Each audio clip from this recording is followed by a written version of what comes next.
fixed Luz with an expression of perfect boredom and held out her hand. "Health card, please." She entered some information into her computer, didn't look up. $10, she said. After she'd taken it and put it in a drawer, the woman continued.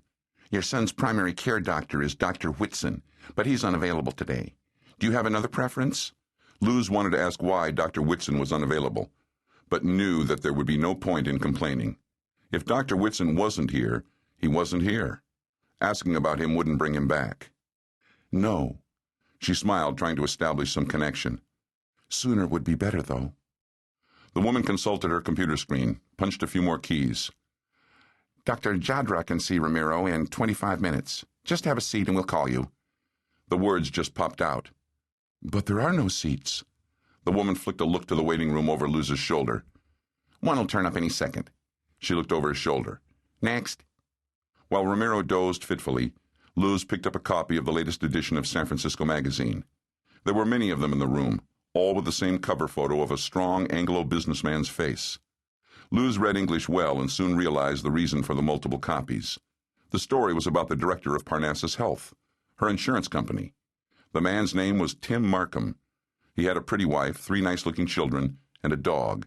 He lived in a big house in Seacliff, and in all the pictures they took, he was smiling.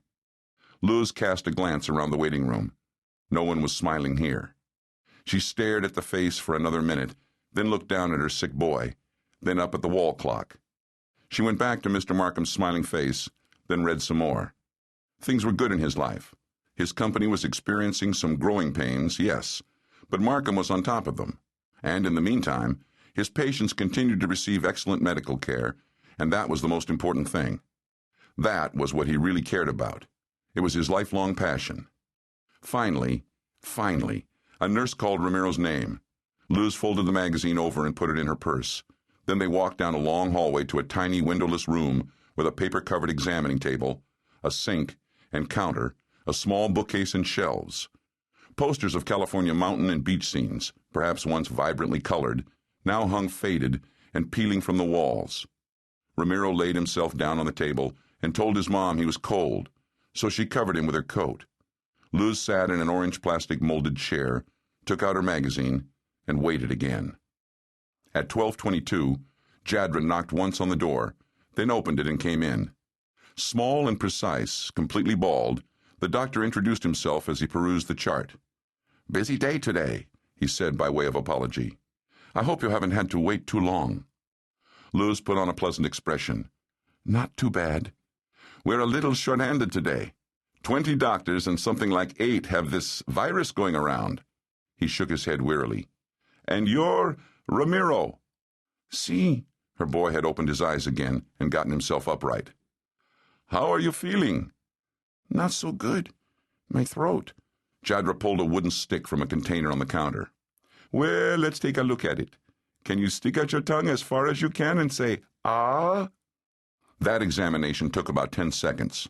When it was over, Jadra placed a hand on the boy's neck and prodded around gently. "Does that hurt? How about that?" "Just when I swallow." 5 minutes later, Luz and Ramiro were back outside. They'd been at the clinic for over 2 hours. It had cost Luz $10, more than she made in an hour, plus a full day's wages. Dr. Jadra had examined Ramiro for less than 1 minute and had diagnosed his sore throat as a virus. He should take children's Tylenol and an over-the-counter throat medication. He explained that the way viruses work, symptoms go away by themselves within about 14 days or 2 weeks, whichever came first. A joke, Luz supposed, though it didn't make her laugh. 2 days later, Ramiro was worse, but Luz had to go to work. Last time they'd warned her about her absences. There were a lot of others who would be happy to take her job if she didn't want to work at the hotel anymore. So she had to take Ramiro into urgent care at night, after she got off. On the bus, she gathered him in next to her, wrapped her own coat over his shivering little body. He curled up and immediately fell asleep. His breathing sounded like someone crinkling a paper bag inside his lungs. His cough was the bark of a seal. This night, the clinic was less crowded. Luz paid her $10, and within a half hour, full dark outside now, she heard Ramiro's name called.